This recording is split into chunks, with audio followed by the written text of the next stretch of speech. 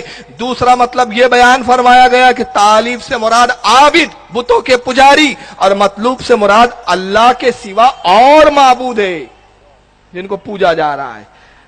اب آئیے، اب میں قرآن کی ایک آیت اس کے جواب میں پیش کر دوں۔ قرآن نے کہا کہ بتوں کی حالت کیا ہے، قرآن نے بتوں کے بارے میں کہا، ان تفاصیل سے میں نے ثابت کر دیا کہ جو مکھی نہیں پیدا کر سکتے وہ کون ہے؟ بت۔